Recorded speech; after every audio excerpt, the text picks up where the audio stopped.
আসসালামু আলাইকুম রহমতুল্লাহি ওবরাকাতু। সম্মানিত দর্শক, আপনারা কেমন আছেন? আমি আলহামদুলিল্লাহ আল্লাহর রহমতে অনেক ভালো আছি। আজকে একটি গুরুত্বপূর্ণ ভিডিও নিয়ে হাজির হলাম ইনশাআল্লাহ। ভিডিওটি যদি আপনারা স্কিপ না করে শুরু থেকে শেষ পর্যন্ত দেখতে থাকুন, তাহলে আশা করি আজকের ভিডিওর মাধ্যমে অনেক কিছু শিখতে পারবেন। সেটা হলো, মাঝে মাঝে আমাদের ফোনের স্টোরেজ ফুল হয়ে যায়। স্টোরেজ ফুল হওয়ার কারণে দেখা যায় ফোন মাঝে মাঝে ল্যাগ করে, ঠিক আছে? তো দেখবেন মাঝে মাঝে যদি আপনি জাস্ট একটা ফটো তুলতে যাবেন, ঠিক আছে, সিম্পল ব্যাপার, একটা ফটো তুলতে যাবেন, তখনও দেখা যায় কিন্তু একটা ফটো তোলা যায় না ফোনের স্টোরেজ বুক হওয়ার কারণে। একটা ভিডিও করতে যাবেন, তখন দেখবেন যে আপনারা ভিডিও করতে পারতেছেন না ফোনের স্টোরেজ ফুল হওয়ার কারণে।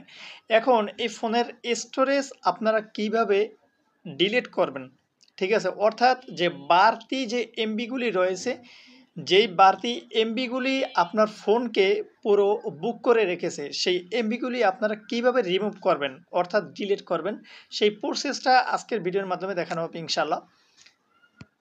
সর্বপ্রথম আপনাদের কাজ হলো, আপনার যে ফোনটা রয়েছে, এই যে ফোনটা রয়েছে, এই ফোনে সব থেকে বেশি আপনি কোন কোন অ্যাপস আপনি সব থেকে বেশি ইউজ করেন, সবথেকে বেশি কোন কোন অ্যাপস আপনার ব্যবহার করার পরে সেই অ্যাপসগুলি আপনি সিলেক্ট করবেন।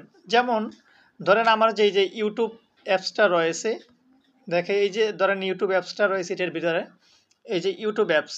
এখন আমরা কি করব, এই যে অ্যাপসটা রয়েছে, এই অ্যাপস আপনি জোরে চেপে ধরবেন। চেপে ধরার পরে এই যে দেখেন এখানে লেখা রয়েছে অ্যাপ ইনফো অর্থাৎ অ্যাপ ইনফরমেশন, এই অপশনটাতে একটা ক্লিক করবেন।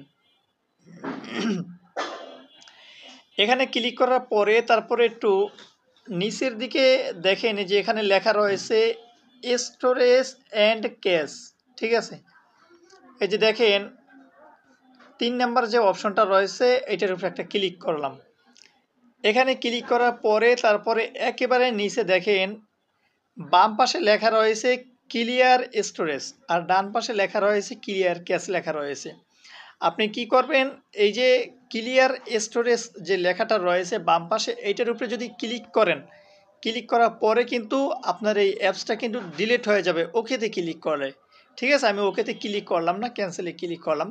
আমার কাজ হয়েছে বাড়তি যে এমবি রয়েছে, এই যে দেখেন 3 নাম্বার যে অপশনটা রয়েছে, এই যে ক্যাশ লেখা রয়েছে, দেখেন উপর থেকে 3 নাম্বার অপশন, এই যে ক্যাশ লেখা, একেবারে ক্যাশ লেখার একেবারে সামনে দেখেন 287 এমবি, ঠিক আছে? এইটা বর্তমানে বাড়তি এমবি রয়েছে, ঠিক আছে? এই অ্যাপসের বাড়তি এমবি, এই এমবিটা যদি আমি রিমুভ করে দিই, ডিলিট করে দিই, তাহলে আমার ফোনটা হালকা হয়ে যাবে, স্টোরেজ খালি হবে।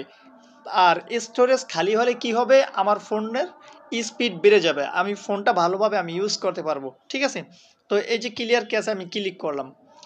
ক্লিয়ার ক্যাশে ক্লিক করার পরে দেখেন এই যে উপরে যে 3 নাম্বার অপশন যে ক্যাশ রয়েছে, এই ক্যাশের সামনে দেখেন 0B, অর্থাৎ এখানে যে 287 এমবি রয়েছিল, 287 এমবি আমি এখান থেকে ডিলিট করে দিয়েছি।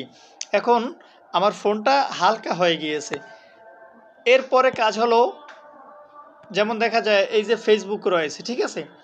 এই ফেসবুকের উপরে আমি চাপ দিয়ে ধরলাম। চাপ দিয়ে ধরার পরে তারপরে এই যে অ্যাপ ইনফরমেশন, এটার উপরে একটা ক্লিক করলাম। এখানে ক্লিক করার পরে আবার আগের মতনই কাজ করবেন। এই যে স্টোরেজ অ্যান্ড ক্যাশ এখানে লেখা রয়েছে, তারপরে নিচে ডান পাশে একেবারে কর্নারে ক্লিয়ার ক্যাশ লেখা রয়েছে, এখানে ক্লিক করবেন।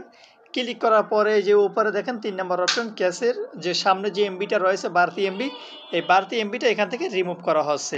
তো আপনারা ঠিক এইভাবেই যে অ্যাপসগুলি সবথেকে বেশি ইউজ করেন, সেই অ্যাপসের যে বাড়তি এমবিগুলি রয়েছে, সেই বাড়তি এমবি আপনারা এভাবে রিমুভ করে দেবেন। এভাবে রিমুভ করে দিলে আপনার ফোনটা কিন্তু আগের থেকে অনেক স্পিড বেড়ে যাবে, ঠিক আছে? আপনার ফোনটা হালকা হয়ে যাবে। তারপরে আপনি যা কিছু ইউজ করেন সব দেখবেন যে আপনি ইজিলি ইউজ করতে পারবেন। তারপরে আপনি যদি একটা ফটো তুলতে চান অথবা ভিডিও করতে চান, তাহলে দেখবেন যে ইজিলি আপনার ফটো তোলা অথবা ভিডিও করা একেবারে সিম্পল হয়ে যাবে। তো মূলত আজকের ভিডিওটা ছিল এই পর্যন্ত। যদি ভিডিওটি ভালো লেগে থাকে তাহলে অবশ্যই চ্যানেলটি সাবস্ক্রাইব করে পাশে থাকবেন। আবার দেখা হবে পরবর্তী ভিডিওতে ইনশাআল্লাহ।